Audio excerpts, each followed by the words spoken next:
Like, it's more like Chick-fil-A than it is like your traditional law firm. And I use that reference because Chick-fil-A, when we went to visit them, right, it was how they can get it out so quickly and how they can deliver the service and how clean everything is and how good it tastes. And I mean, it's not, there are other chicken sandwiches that are awesome, but the way that Chick-fil-A has mastered so many elements so many intangibles that are so important to the process, I don't know why everybody doesn't copy that. I'm Ricky Willis. You might have seen me on TV, and now I'm taking on the podcast world. Join me as we dive into stories of ordinary people doing extraordinary things. I believe everyone has a story we can learn from. Let's talk about yours. This is the Clever Conversations Podcast. The Clever Conversations Podcast is brought to you by the Mike Hostilo Law Firm. Injured in a wreck? Call the Mike Hostilo Law Firm. When you're hurt in a car wreck, you may not know how to handle it. We've recovered millions of dollars fighting hard. You may be entitled to money. With all of these lawyers on TV, who would you know who to pick when you're in a car wreck? At the Mike Hostilo Law Firm, we meet with our clients throughout the process. We have lawyers dedicated to assist you with your car and transportation. We are part of this community. And finally, we do car wrecks more than anyone else.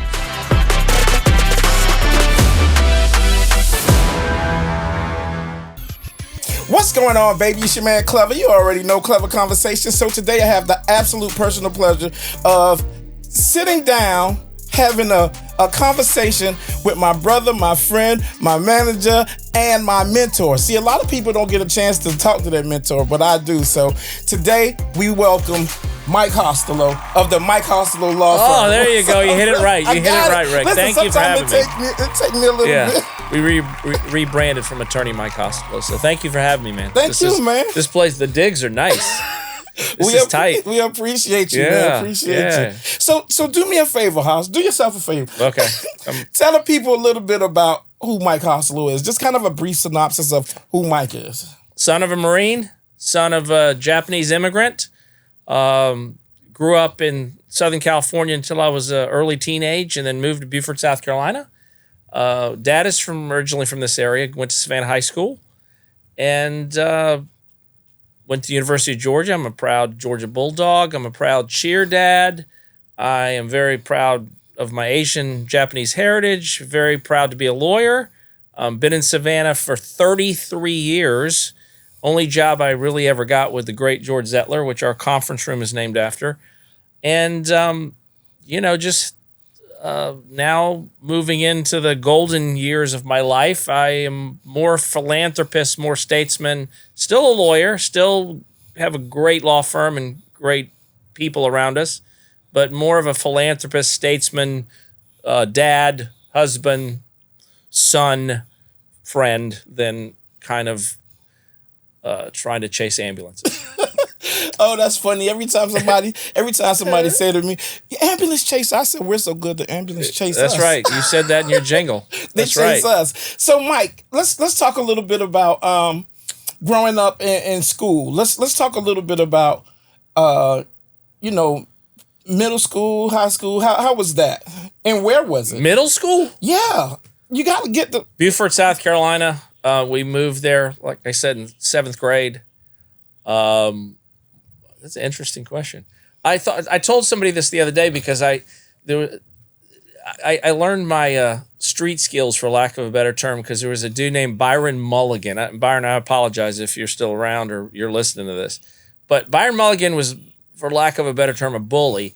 And I quickly needed to figure out, am I going to give him my lunch money every day or am I going to work out a deal? So we worked out a deal, and that's when I realized maybe I'm an entrepreneur. Maybe I can talk to people and negotiate things. So that was an early test to me that I was either going to get my ass kicked or I'm going to work out a deal with Byron Mulligan. We later became business partners, and then that was the start of my entrepreneurial career. So you started negotiating early out the door. At the door. I had to, it was just like, Byron, listen, dude, and then I leveraged my paper route to, let's say, take care of my friends in times of need.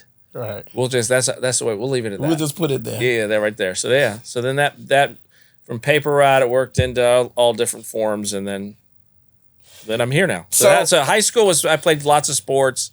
What was your favorite sport to play in high school? Basketball. Okay. Yeah, for a 5'0" little Japanese kid, I wasn't very good, but I had a great time, great memories. It was awesome. And I went to Battery Creek High School.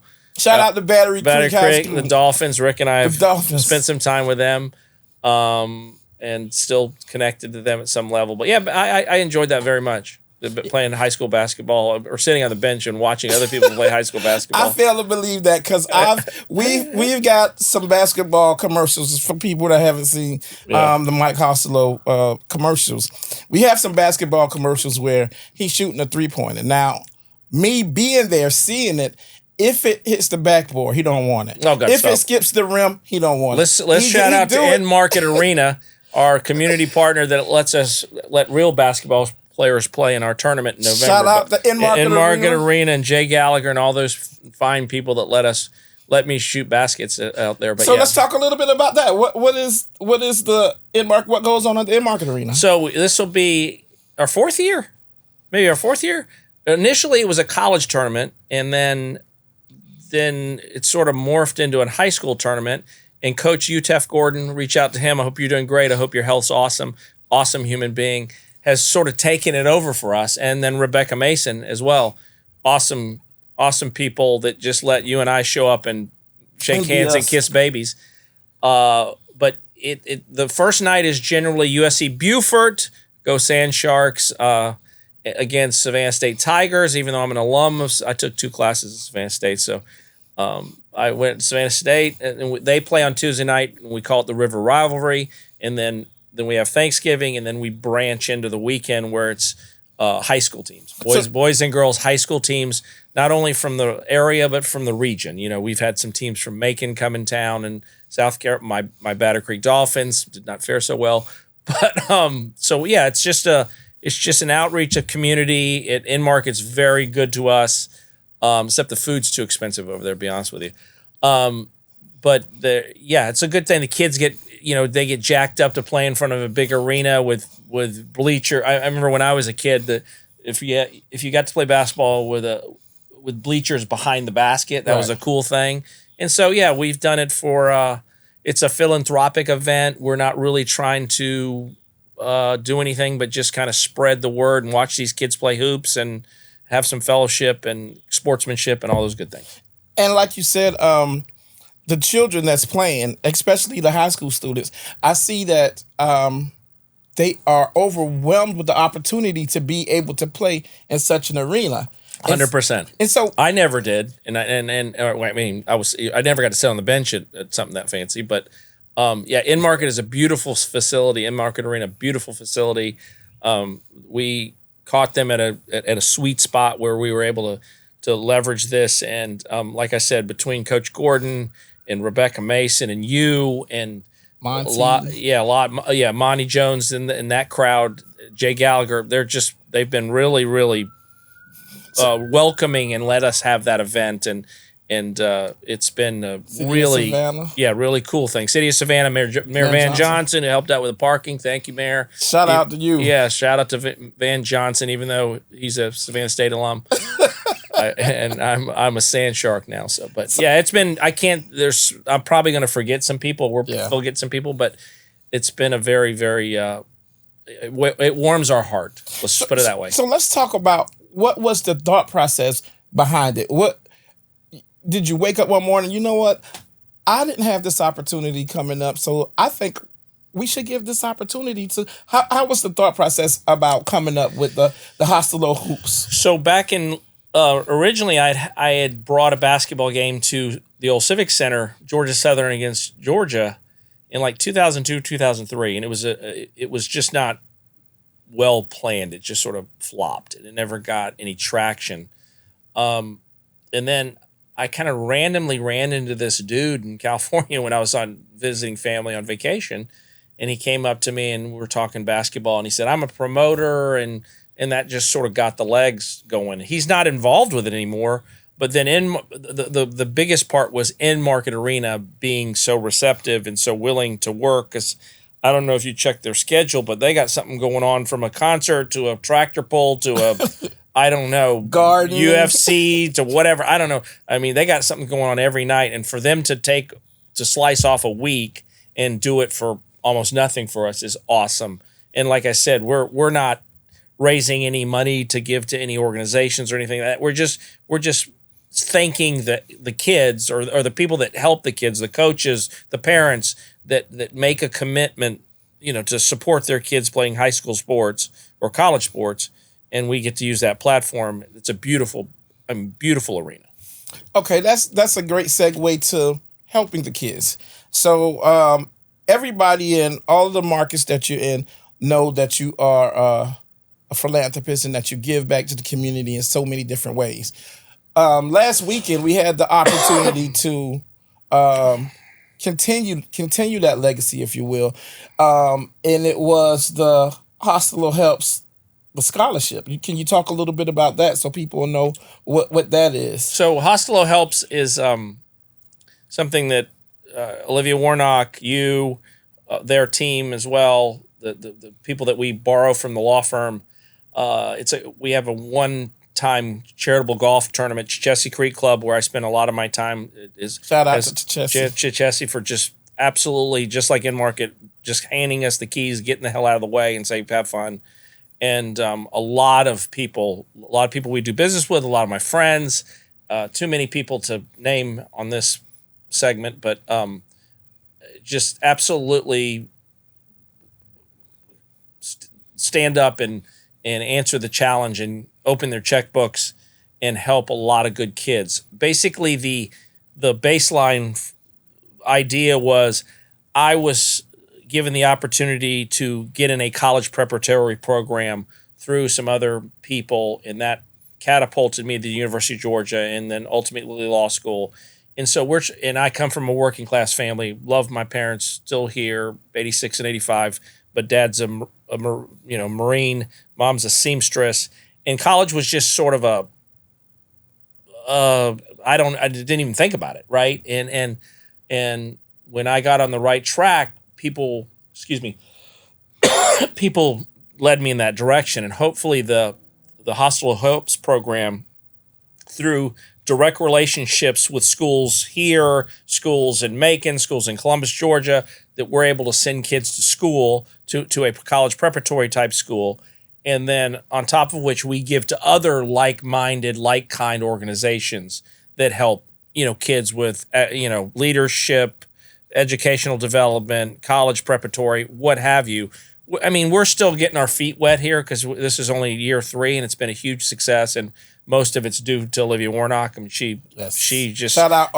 Olivia, she's just ran with it. And again, it's a little clunky. That's my word of the day, because my day started out clunky, but it's a little clunky, and we're going to do a better job this year of finding candidates that understand the vision and understand the mission. And because, like I said at the event on Monday, hopefully the kids that we help will do what we do someday when we're long gone and give back. So. Yeah, I had the opportunity to meet with some of the recipients, and they were just overwhelmed with gratefulness towards you. You know what I mean? Like, you never think that Mike Hostilo or the Hostilo Helps would just be not necessarily in position, but will say, you know what, we're going to help you. We're going to help you. We're going to help you. And the difference that you make in these children's lives and these people's lives is just amazing. And the thing about it is, I had the opportunity to speak with a couple of them, and they won't ever forgive it. Well, that's good. I mean, so I see it carrying on. Yeah. A couple of them, they're helping us, to be honest with you. They're such ballers that a couple of them, not going to mention any names, but they're all great kids. They're all great. I think if I can do a better job moving forward, helping the parents understand the importance, not to say that there's anything wrong from working hard and doing an honest day's work for an honest wage, but some of these kids are immensely talented. I mean, we have one kid currently in the program, and I'm like, if this person doesn't become a United States senator, I'd be disappointed at some level. I mean, this person is that outstanding. So that's what we're looking for. We're looking for kids that if not, I'm not saying that I'm anything wonderful, but that opportunity to open my eyes to what college could be like and I don't think I become a lawyer without that avenue. Yeah, without that avenue and out that to take and for people to help me. So that's what it's about. So that brings me back to the next question. Yeah. You're in high school now. You're shooting the 3-pointers, everything. They didn't have 3-pointers when I was in high school, Rick, but they had you're shooting from the line. They had peach baskets. Oh, okay. You're shooting the peach basket. No, I'm just messing with you. So when you shot your first 3 rock, right? Yeah. When our shorts are really short and our socks are really high. But no. That's funny. No. So you're in high school. Right. Was your focus the whole time to get into law? No, absolutely not. I mean, I was a better baseball player than anything, and I think a lot of people kind of influenced me. Thought, oh, you need to go, Haas. You need to go play baseball because you're a great baseball player. And then I remember my dad and I had a really eye-opening experience, and we were driving around the rural South, visiting these colleges. Most of them kind of small directional schools, as I'll call them. And he said, son, do you think you can play in the major leagues? And I said, no, sir. And he said, what the F are we doing this for? And I said, I was like, oh. And then when we got home, he's just like, you really just need to go to the school that you want to go to, even if you're not good enough to play baseball, and figure out if it works out. Well, I went to the University of Georgia. That was like my dad's school, even though he didn't go to college because he's from Georgia, Swainsboro, then Savannah. And then, then that I tried to play baseball. It didn't work out. I wasn't any good. And then school didn't really work out at first, and then it got better. And then I was originally going to become a Marine, and just like my dad, but I was going to seek a commission. I was going to be an officer. My father was not an officer. And I remember going to meet with a lawyer. At that point, I was like, oh, maybe law will work out with being a Marine. Right. And so I went and met with this young Marine lawyer, and he kind of scared the wits out of me because he said, son, do you just be mindful that when you're a Marine first. And I was like, no, sir, I'm going to be a lawyer in the Marines. He's like, no, if we have a conflict, which we recently just had one, we have a conflict with the Marines, they may just give you a rifle and ask you to man a post. Well, I don't know what that means, right? The only reason I learned later in life what that means is if you ever watch the movie A Few Good Men with Jack Nicholson and Tom Cruise, right, and William Santiago and all of that, I was like, oh my God, they're going to send me to shoot a gun. I had never shot a gun. I've only shot one time, actually. And so, and then I had another conversation with my dad, and it's just like, so I'm like a history major, okay? So for those kids out there, Hostilo helps. Any kids listen, a history degree, if you're going to be a history teacher, is great. Other than that, it's worth nothing. It's worth as much as this nice plant you have right here, which is not much, right? It's plastic. It's a fake plant. But so then I'm like, what the hell am I going to do? And so because of my previous inefficiencies and lack of attention to my academics, the law schools were limited for me. Let's just say that, because I didn't really pay attention to things I needed to. And then I got opportunities to go to some traditional law schools, like where you go and sit in class and it takes 3 years and you grind and read a bunch of books and it costs a bunch of money and you get student loan debt. And my dad, I got into this one school and I asked for his help, and he goes, you weren't a very good college student. What makes you I think you just want to be a lawyer. You want to go to law school so you can just, goof off for a couple more years. So I'm not paying. So I went to night law school, which was the most awful, but yet rewarding, yet. Do they still offer that? I don't know that answer, but I went to a night law school in Atlanta. Atlanta Law School, again, thank you. It's closed now, right? Okay. And it was in the bottom of a law firm. it was in a big, in a like a 4 or 5 story building in Atlanta, West Peachtree. And they had 3 little classrooms, and people from all walks of life would show up at, I think classes were at 5 or 6. I can't remember what time. But I mean, from school teachers to police officers to insurance agents to people that worked in law firms like me to just all different. And I think I was 23 at the time, and I was probably there was another girl, and then everybody else was like, 28 to 50. And then actually one of our attorneys that currently works with us and is a great guy and a great lawyer, we went to law school together. TG. Yeah.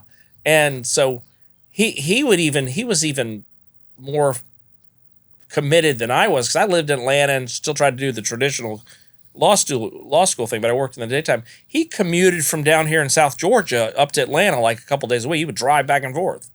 And so because of the lack of resources and the type of students they attracted, a lot of our classmates weren't able to pass the bar exam. Yeah.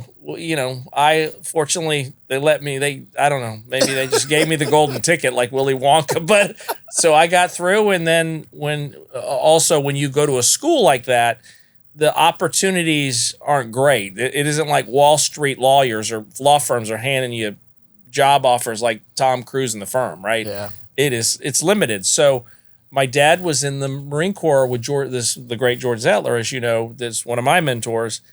And he was a lawyer here in Savannah. And in Easter weekend of my last year of law school, he gave me a job.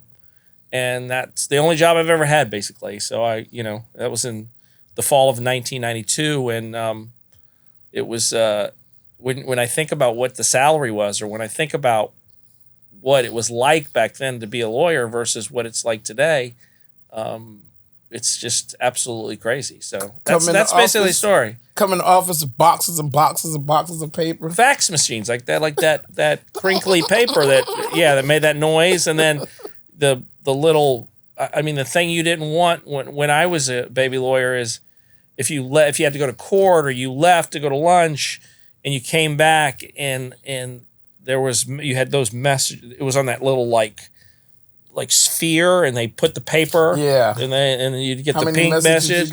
Oh God. The sticky notes. Yeah. I just had the conversation with a firm today about the great John Wooden, who I've had the privilege to meet, the great basketball coach, and we have the Wooden principles hanging up in the offices and all this. And he said, "Be quick, but not in a hurry." And I can remember when I was a baby lawyer, I would come in and I was so diligent, so passionate about returning telephone calls, but I'm a pretty animated and excitable person, especially after 2 in-market iced coffees. But I would get in, I'd make the calls, and I would just talk to Mrs. Jones or Miss Jones or whatever, the client, and I would be so excited that I didn't listen to what the heck she was trying to convey to me or what she needed, or 2, I talked so fast she couldn't understand me. And so invariably I would return Mrs. Jones' call, run back out because I had to go to court or go do something else or meet with another client that came in the office. And then Mrs. Jones will call back because she's like, "Oh, I talked to Mike and I don't even understand what he said." So which goes back to be quick but not in a hurry, right? But you want to be efficient with your time, and you want to be able to try to maximize your day and make as many calls as you can, because the touching point is because lawyers got terrible reputations because they don't call people back and they talk down to them. Well, that's what I'm the anti that, right? Exactly. And so that was when it was just a different world. Like we have this now, and we didn't have that then, and you had computers, and you didn't. Everything was on pen and paper, and you've got mail. You're correct. Well, no, I didn't. That was before that. That didn't come till that didn't come till like 8 years later. So that's basically it. The world is so. I talked to kids about this the other day. I talked to some high school seniors about the new world, and if you can't communicate, i.e. be in sales, or you don't understand technology, or you don't understand finance, you're going to have a hard time in this new world, right? In the old days, you could sell yourself, you could sell your services. Well, a lot of these sales jobs have been eliminated by technology. Right. And so even though it's an easier world, it's a lot more competitive of a world, right? Right. And even though practicing law in 1992 or 1995 or whatever, 97, it was super hard, but I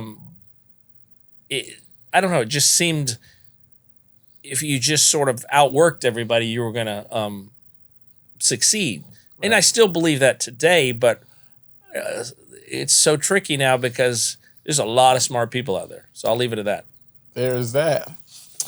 So you also, people don't know that you also have a marketing firm.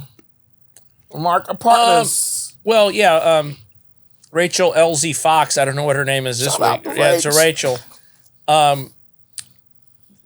Just like you did, like you and I met way back in the early to mid 90s at a golf course that I'm gonna name, and we developed a relationship. There's certain people that there's certain personalities or there's certain people that stand out that set themselves apart, and Rachel was definitely one of those people. And she worked for one of our vendors, as we called it, and she was a 22 or 23-year-old kid, but her personality was so dynamic that you're gonna notice her.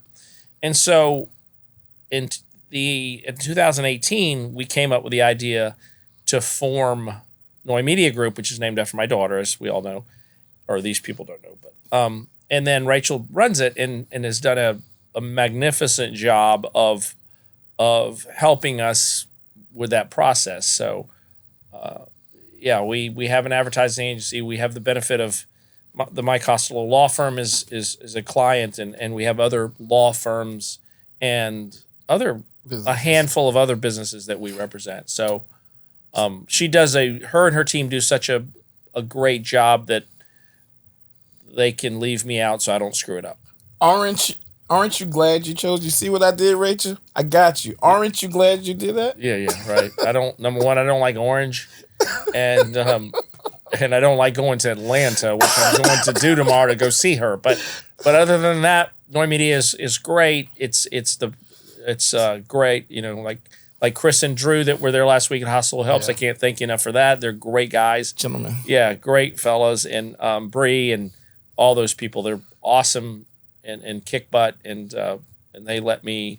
That's a great business actually. For very few people know that I'm affiliated with it. Obviously, the name, and they'll say Noi, but that's a really smart business because I don't have to be on the front of it. They don't have to know who I am, and they know who Rachel is, and that is a wonderful, wonderful business. Like there are times, believe it or not, Rick, that I wish I didn't have to be out in front, or I don't know if you feel that way. Yes. Yeah, because it's different. Yeah. It's a different. Yeah. It's a responsibility you sign up for, and I embrace it. Grateful. Yeah, but there's a lot of times like it's tough, and Noi does not.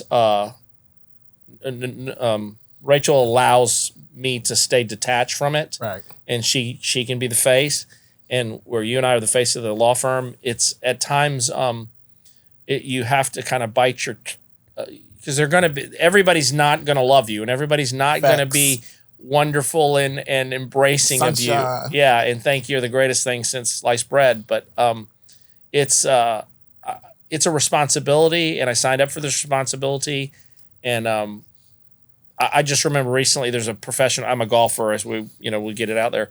There's a professional golfer that is very popular, just achieved a very large event, and he is, for lack of a better term, handling like a brat. And he told the media recently, he said, "I've earned the right not to talk to you." No, you haven't, dude. Without us, correct. You signed up for this. You signed up to be in the front. Like I said. Like people will come up to me all the time and go, "Oh my God, I've never seen a real celebrity." I'm like, number one, I'm not a real celebrity. Number two, I paid to be on TV. We paid a lot to be on TV. Number three, and just because we're recognizable and we're at the top of your mind a lot of times, well, that's a good thing for making the phone ring. But for number two, I'm really not a celebrity, right? It wasn't like I could. You at some level have a skill. I don't, right? You you can perform music on air. What can I do? I can talk. That's not really a skill. And I can solicit legal services. I guess that's a skill, but I think people get kind of misguided in that we are celebrities. We're not. We're people that pay to be on TV, and they like our jingle. They like our message, the product, the service that we provide, and they continue to call us or they refer us. That's great. That's our message. But to say that Mike Hostilo is a celebrity is kind of that's comical. People, they couple of interviews. Hey, Rick, how does it feel to be a celebrity in the city that you grew up in? I said, first, I am not a celebrity. I am family. I feel like when people call you a celebrity or call me a celebrity, I feel like that's untouchable, unreachable. I said, I am not a celebrity. I'm family. I'm at the same grocery stores you at. My children go to the same schools you go. I'm at the same church you at. I'm going to be at your kid's birthday party if you call me. Like, that's family. Yeah, that's one thing that I'll give you credit for that because you've allowed me to, you've scaled me. You're the only person, maybe with an exception or two, that has really scaled me, right?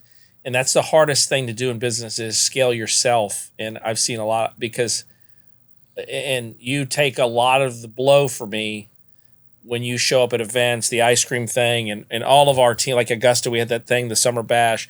Thank you, Augusta and Ryan Butts and Sarah and all those people up there. Awesome folks, really close-knit, tight group. But you guys allow me to be, when I have to be husband, dad, son, which is very, taxing at times on me personally, and not have to be Mike Hostilo, the celebrity. That's comical. The face of the firm. You can take that. You absorb that for me. So, well, I think for me, it's like I don't really feel like I'm scaling you. I feel like that is what I'm supposed to do. Like you're in a position where you said, you know what? For example, with my car wash, I had all the detailing business. I had, everybody's here today. Steve, you're going to do the tires. So now Steve is doing the tires. I don't have to worry about the tires. The tires going to get done. Right. And Jesse, you're going to handle the inside. So I think you just put the team together. I tell people when people talk about me and you, I tell people like, excuse me. Look at me and Mike. Like Mike is Phil Jackson, and I'll be the Jordan, if you will, at that point, because you put the team together, right? So you put this team, and of course, just for the record, if y'all focus here, please focus on me. I know zero about sports. I was about to say a basketball reference. I just don't. Wow. I'm gaming, man. I'm gaming. Well, I know zero about sports, but you put the team together that is allowing us to win. You got the necessary people on the top, and you shouldn't have to. You shouldn't have to put the team together and do the work. Well, I think the hardest thing that a lot of he's a friend of yours. He's a doctor, and he's like the hamster that's on the spinning around the wheel, and he is great at what he does, arguably the best. But he's asked Rachel and I at times how he can scale himself, and we've given him models and built out ideas, but because of, I think he doesn't want to release control, he's been unable to do that. So for 4 days a week, he's grinding his face off, which is great. I'm not saying I'm out here goofing off because you've scaled me or the team scaled me. It just allows me to do other things. I think I saw this on Instagram recently. It allows me to work on the business, not in the business, right? Because when I remember we had a consultant. You remember Uncle Jerry? I remember Uncle Jerry. Uncle Jerry told me, I don't know, 15 years ago, he gave me a couple tidbits of advice, and I'm not going to tell the world what it is. Right. But when he told it to me, I was like, no, this is crazy. That's the dumbest thing I've ever heard. Well, I listened to him, and it worked.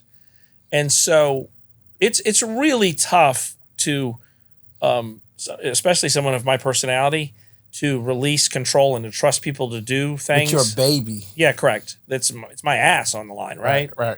And so and then my reputation, my money, and it's hard. But I've trusted the process. It's worked out okay. And then we tried to get really big once, and then it was like, we get ahead of our skis, as they say. And so now we're kind of right where we want to be. I like the groove we're in. At my senior stage in life, I feel like we're just hitting a groove there at the law firm. But it's all ever changing and always competitive, and it's very little to do with law, which is crazy. And it has a lot to do with customer service and attention to details and execution and processes and systems. And if you tell your average lawyer, just like my doctor friend, that how we do what we do, they kind of look at me like, what are you talking about, man? I'm like, it's more like Chick-fil-A than it is like your traditional law firm. And I use that reference because Chick-fil-A, when we went to visit them, right, it was how they can get it out so quickly and how they can deliver the service and how clean everything is and how good it tastes. And I mean, it's not, there are other chicken sandwiches that are awesome, but the way that Chick-fil-A has mastered so many elements so many intangibles that are so important to the process, I don't know why everybody doesn't copy that. And when I'm not saying that we've got it mastered at all, but I think for what we do, for the size that we are, the amount of volume that we do, the amount of service that we're able to deliver, and the training element of the team members that we have, what we've given them and retaining good people has been, we're not in a, we couldn't be in a better place. And that has a lot to do with Sean Compton and Brandy Allday and even grouchy Doug Herman. But those people got us, they allow you and I to stand out in front and, be pretty and talk to people. And they do a really, really, really good job of executing and staying in the business and punching and fighting to make sure these clients are taken care of, treated right, treated like family, and get the most value on their case. So it's, again, Phil Jackson. Yeah. You got the team together. You got the 18 together. There's going to be a last dance though sometime. But so, tell, if you don't mind, most people know, and if you don't know, you're going to ask me those questions. Yeah, but if you don't know, Mike Hostilo is the owner. He is the head of a personal injury law firm. So if you've been injured, he's able to help you. He has referral partners. So a car wreck firm. We're a car wreck firm. A car wreck firm. Wreck firm. Okay. And so I have had the personal pleasure of being on the team for 16 years. I can shout that out. That's right. That's right. But can you tell the people a little bit about understanding the car wreck and how that process works for people who don't know, people who just seen us on television, or like the people who said ambulance chasers. When people tell me you guys are ambulance chasers, I tell them people won't know that we won't know you've been in an accident until you call us. I just took a selfie of us, by the way. That's right. There's this dumb name called torts. I still don't know what it means. Actually, I think Jose and I made a commercial about torts one time. But it's basically, the way I would explain it to the person that has disdain or doesn't favor us well, I'd say, listen, if your loved one was sitting at a stoplight right out here and got rear-ended and got injured, who are you going to call? You ain't going to call Ghostbusters, right? You're going to call us. And so when you call us, what we're going to do is navigate the process to make sure that your family member gets proper medical attention, make sure that their car is brought back to hopefully whole, and lastly treated with class and service, and not treated like just a number, and made to feel welcomed, because it's a very nerve-wracking situation. Some people handle it well, some people don't handle it so well. Yeah. But what we're able to do is, because we do it in such great volume, we are able to navigate that process quicker than if you did it on your own, because it's not the most complicated thing, right? It's your sister is parked out here at the red light, somebody runs into the back, and Joe runs into the back of you, and she gets hurt. Her car's all banged up. She can't work. She doesn't know what to do. We can navigate all that, right? We can walk you through that. We can go after Joe's insurance company, and we're not. You may loathe us, but you need us. Right. Okay? At a time of need, you can do it yourself, or you can call some firm that doesn't advertise or that tries to be a ham and egg lawyer, as I say, and I'm going to do a real estate here, a divorce here, I'm going to do this, I'm going to do a car wreck. Well, guess what? We do car wrecks. And it's just like you're not pulling up to the drive-thru at Chick-fil-A and asking for a taco. Right. Or a hamburger, right? They make chicken, we do car wrecks. And so, it comes with some, name calling and some looks that aren't favorable, but that's okay. I'm satisfied with what we are. My moral and ethical compass, the way I practice law and how I run a business, are I will put it against anybody, and that's because of our team, and we just do it the right way, and we're going to help the people. Man. Yeah, we're just going to try to outwork you. Yeah. We're going to outwork you. There's a lot of folks out there we compete against that are also very good at what they do, but I just think we're going to give you the personal touch. We're going to, and I appreciate you giving me a little commercial piece here. So, I like to tell people that we've been doing it so long, we anticipate your needs. That's right. So we try if you to. think you need it, we're already working on it. We try to. Yeah, Mike. So listen, man. So when I told people that I was going to have the opportunity to sit down with my mentor, they had questions that they wanted to know. So I kind of took, a little bit of questions that I probably had 80 people send me questions. Oh, God. But I'm not doing 80 questions. Okay, go. I got 15, but you already pretty much answered one. So I'm going to drop this down to 14 questions that people want to know about Mike. All right, go ahead. All right. Who was Mike's childhood celebrity crush? Farrah Fawcett. Okay. Okay. All right. Name a person that you would trade places with for one day. Martin Luther King. Okay. Name one of your guilty pleasures. Ice cream. The biggest risk you ever took. Starting Mike Hostilo law firm. Okay. What was the best day of your life? Oh, wow.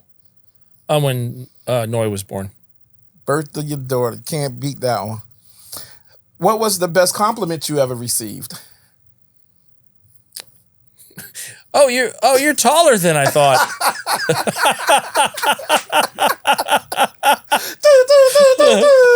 Okay. Excuse me. What never fails to make you laugh? What never fails to make me laugh? Yeah. What is always going to make you laugh? Let me think about that one. Okay, we'll come back. Pass. That means you got to take a shot. What's the worst piece of advice you ever got?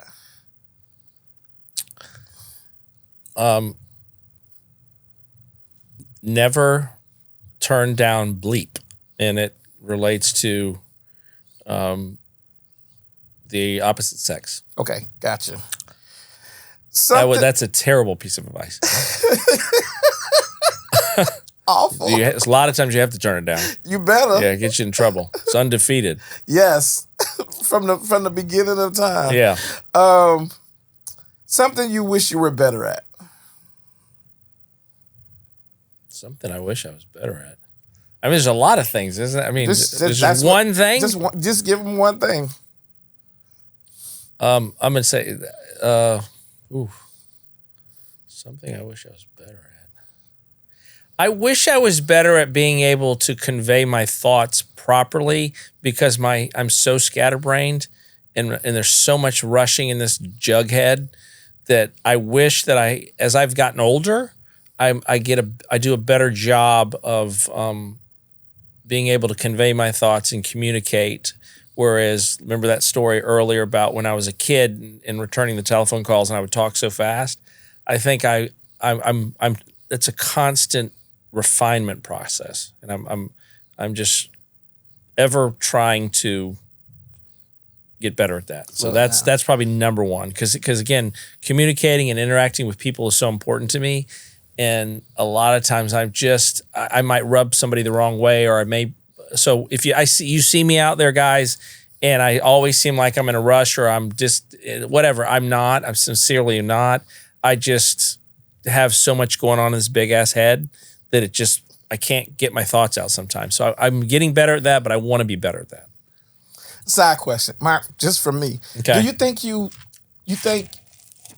talk with your eyes? You think people can like look at your eyes and get a conversation or get something from that? Or some people just solid, you can't really see through them. I think I talk with my eyes. I think through my eyes, no matter what I'm saying, you can see if I think it's BS. You can see if I'm angry. You can see if I'm happy. Yeah, the problem I run into a lot, and you know this, knowing me 30 years plus, is I have a tendency, because I'm so direct, I'm so not trying to waste time. You know, it goes back to my Marine Corps Japanese heritage. And a lot of times, like even my wife, I will say things and she'll be like, why are you so upset, or why are you uptight? I'm not. I'm just trying to convey the thought and move on. Yeah. And so I do a really poor ass job with that. And I'm working on it. And now when you're raising a daughter, and they're, you know what I mean? Yeah, how delicate that is. So that's probably the number one. If I could work on one life skill or one skill, I'd like to get better at that. That would be the answer to that question that we was going to come back to. Yes, sir. All right. So you're stranded on a desert island. You can only have 3 things. Any 3 things, whether it's people or whatever, any 3 things stranded on a desert island. What are those 3 things? Oh, it's easy. A television, a cell phone, and all my friends. Okay. That's a party. That's what I want. That's a party. Yeah. Somebody wants to know if you would tell us something that not a lot of people know about you. Oh. Wow.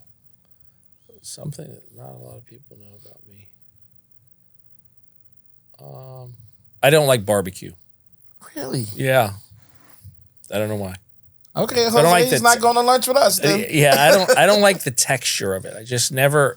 There's a lot of things that are strange about me that I'm trying to embrace. Because I don't feel barbecue as in pulled pork barbecue or barbecue ribs, barbecue chicken. All the above.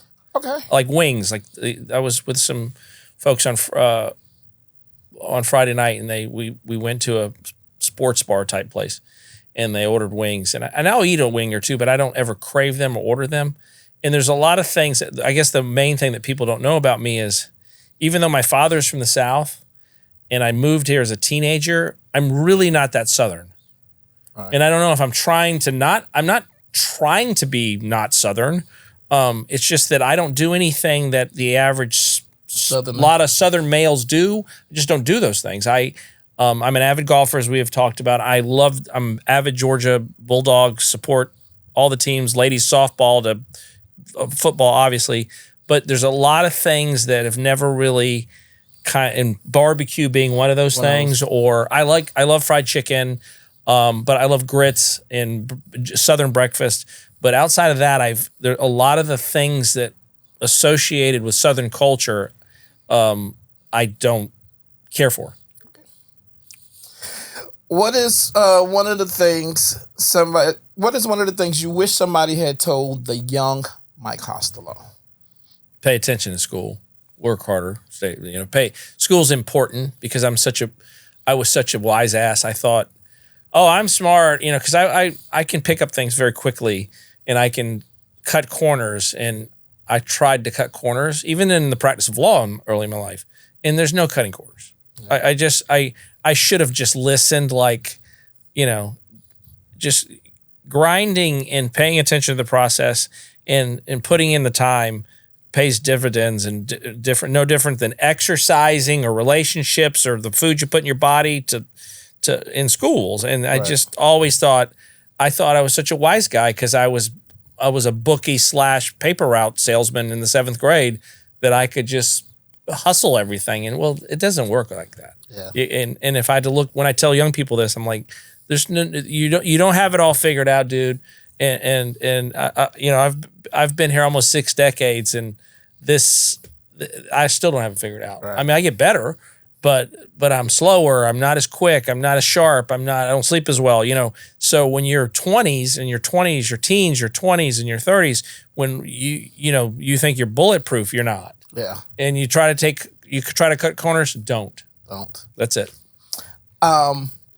Why marketing? Why would you get into the marketing is the question. Honestly, why I got into marketing? I mean, Yes. The way we started the Mike Hostilo law firm was sort of a creation of a couple things. I didn't really like dealing with lawyers. They're just not my kind of people. No offense to lawyers. I don't like wearing a suit. I don't like wearing a tie and a suit. And I don't like being controlled by a schedule like a court schedule, okay? Right. So when we got into the personal injury space, personal injury allowed me to, in technology in the car wreck business allowed you to work remotely, for lack of a better, and this is 20 years ago, right? Work remotely, be able to be accessible on your client's time, not on some judge's time or court calendar time, because a lot of these cases are not in litigation or not on a court docket. So you're just dealing with an insurance company on the other side. And then you can talk to the client I can work on a Sunday afternoon if I want to, or on a Tuesday morning if somebody asks me to play a great golf course, I don't have to turn it down. I can block it out. Right. So does that answer your question? Yes. Yeah. So that I like the and then the freedom. And then marketing. We had to market ourselves in order to get cases, and so I just sort of morphed into that and found out you was good at it. I don't know if I'm good at it. But, stop. All right. You are good at it. Stop. Okay, so if Mike Hostilo was not a lawyer, what do you think Mike Hostilo would be if he was not a lawyer? I'd be some sort of, excuse me, I'm chewing ice. I'd be something to do with finance. Okay. Probably, like doing deals. No different than, and I've done some of those in outside of the law firm space or the marketing space, and I've failed miserably at a couple things, and I've been successful at a couple things. So I would probably be in finance or business or something like that, but not. Yeah, I don't think I would have been a doctor or a real lawyer. Or we are real lawyers, but you know what I mean. Like I got you. Like what did you call it? Doug Herman, and I second shout out to Doug Herman, Brandy all day. They're in our firm. They're real lawyers, right? They enjoy the process of developing a case. They enjoy reading about the law and finding some angle that benefits our client. Well, I'm not best suited for that, right? And I'll just be brutally upfront about that.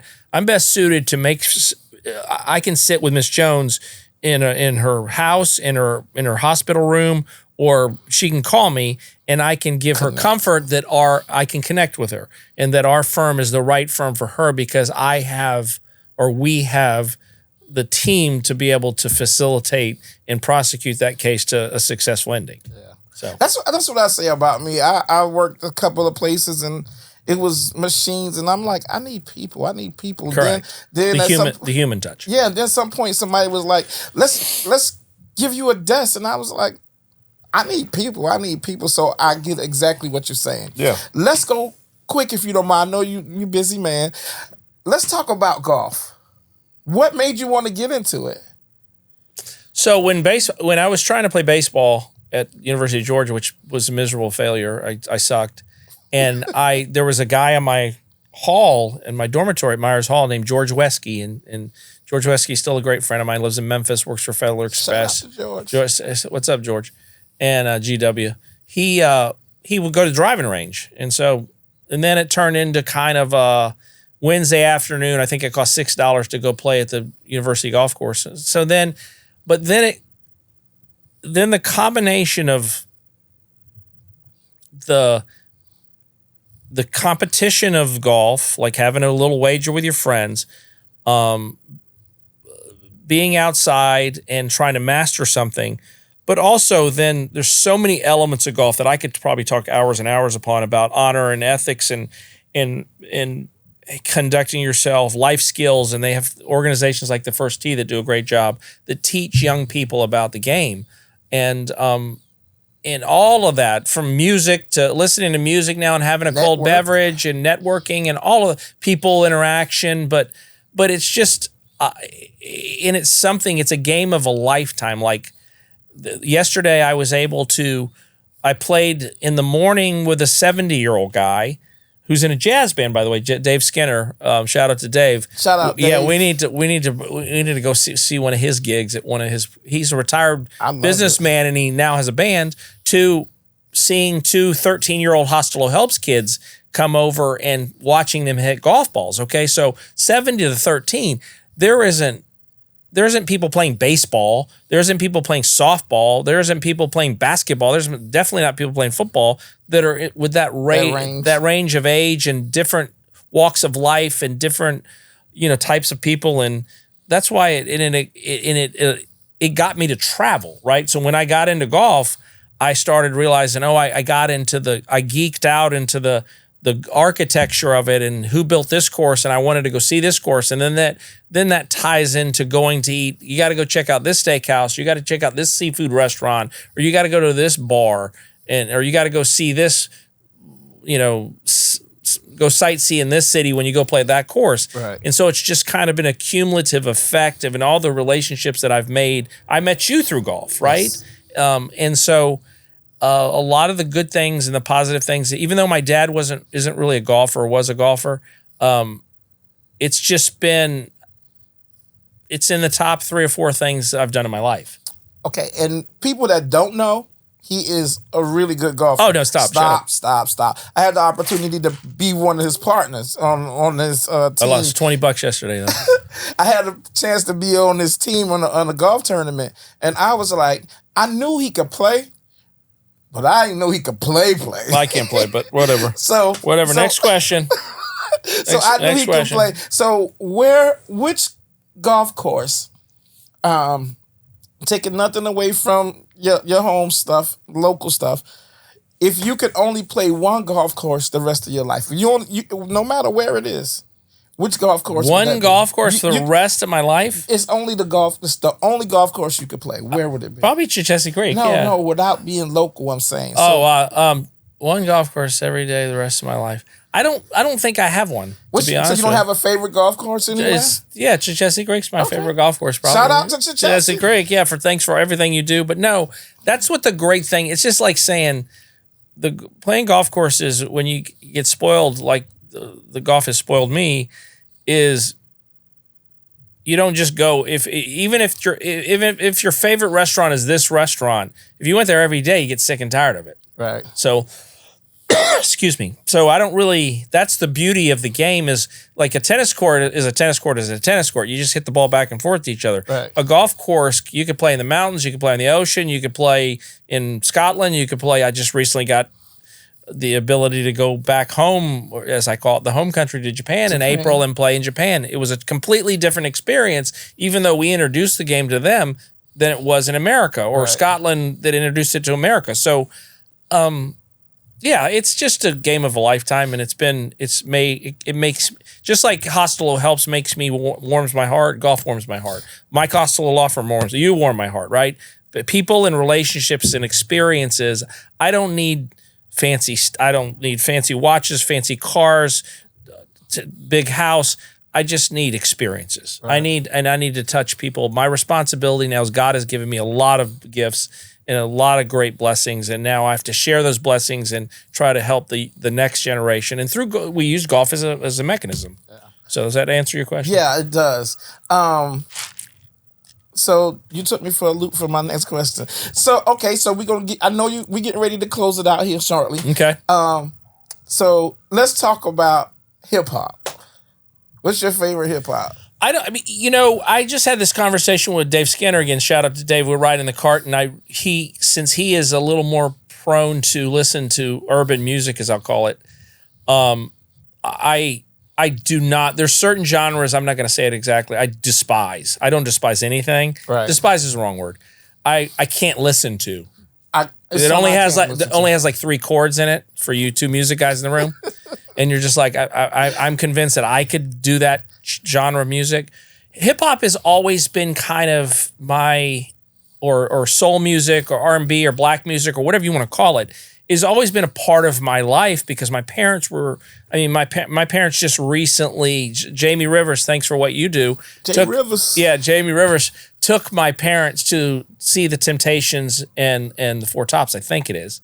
But for my mom and dad, that's been a part of my life my entire life, from Al Green to Sam Cooke to Elvis to moving into, Casey and the Sunshine Band to the Commodores.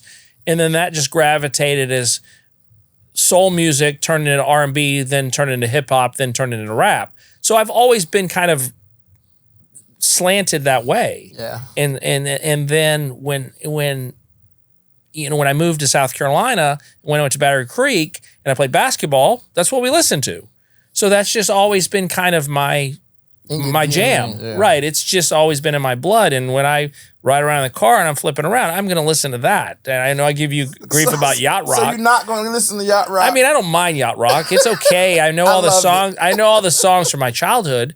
But if you're going to put it, I'm probably 80, 90% in that genre of music. Yeah. And it's just always, what is a better song than Bill Withers' Lovely Day, right? It just makes you happy, puts you in a good mood. It gets you going. And then there's some modern artists. I will say this since you're a rapper, I wish a lot of these kids, and as my daughter is gravitating towards hip hop because she does cheer and all of her teammates listen to that type of music, and which I applaud, which I like and embrace. But I just wish a lot of the more contemporary artists would use better language. Clean it up. Yeah, just a little bit. Yeah. Okay, I know they make a PG version, but an R version. But at some point in your life, with the ability to reach and get anything on the internet, you're going to use language that is uncomfortable. Right. And I think that that's the one thing that I had a circumstance about 4 years ago where we Noah used a really bad word, and we handled it. And she basically said that I heard Umpah, my father, and Umpah and Dad say that word when they watch Georgia play. Well, she was absolutely right. Right. And so since that time, I've made a conscious effort to clean it up, because you don't know who's recording you, you don't know who hears you, you don't know who's watching you, and as much as I enjoy a lot of the contemporary artists and their messages and or not the messages, but their music, the language. If a grandmother or a church group can't listen to it, then at some level I think it's inappropriate. Yeah, when I decided that I wanted to be a clean artist, and just have clean rap, for me it was easy because it was a little girl and there was a whole story about that. But I feel that the stuff that I do, my personal stuff, my mother can say, and that's solid for me. Correct. My mother can say it, and it's no disrespect. And so I'm going to make sure I keep it clean. And sometimes people be like, "Oh, Rick, that's lame." I'm okay with that. Yeah, I am too. And I'm okay with that. I'm to the age where you could call me lame. I'm going to be okay. I promise that you calling me lame not going to hurt me. Yeah. I played an entire round of golf with a 30-year-old kid the other day. Didn't say a single curse word. And I try not to as well. I'll say, God bless America, or poop, or what's the other word I use now? I can't remember. But it's just I'm going to get on my soapbox. It's just not, when you F this and F that, or use, even you might use slurs that are offensive to another group of people, but you're just saying it. It's just wrong. I don't like it. I just don't like it. And so as music as a whole, yes, I gravitate all the way on that side. All right. So this brings me to my final question. Mm-hmm. When you decided that you want to do a rap commercial, mm-hmm. how did that come about? And what was your line on that? And if you want to tell the people how that went down. So when in early 2008, 2009, I became a student of this personal injury game, this car wreck business, and I would go home when I lived in Pooler, and I would just sit on the laptop. There wasn't a laptop, a little personal computer in the corner of my kitchen, and I would just bang out. I would watch all the other PI lawyers, their commercials. And so there was a guy in Arkansas, I believe, that had a animated rap commercial. And so long story short, I got connected through his agency, and then I called another guy in Dallas that also used the same agency, and I basically reaffirmed to them, or they reaffirmed to me that it had changed the narrative. It changed the dynamic of their practice. And another thing that people don't know about me is I really am okay with who I am and what I do and how I do it, and I really don't care what anybody else thinks. Right. Okay, so I really don't care. And so when I decided to make a rap commercial, I called you, right? And I was like, I need somebody to rap. And then you're like, I can do it. And I'm like, no, you can't. And then the rest is history. So that's how we ended up with that kind of game. The two things that you and I'm known for getting out of a shower, and you're known for our jingle. And so now it's been attempted to, we did it. We were the first on the originals on the block, right? And so that's how it came about. And I don't have a regret for a minute of my life. But I'm sure that people gave you a lot of flack initially. I had people come to me like, "Why you do rap? Is it because you're trying to reach the blacks?" I still have people that say that to me, and I just said I am so sorry that it offends you, and then I stop talking. Then I just move on and. So it's it's in the best decisions I've ever made. Well, to pick you, to select you to do it, and for you to be right out there front and center with me. So I am honored, super honored to have been the chosen for this particular. You chose me. You asked me. I am super honored to be chosen individual for your rap. So I thank you for that, giving me the opportunity. And 16 years and running, and I don't see us stopping no time soon.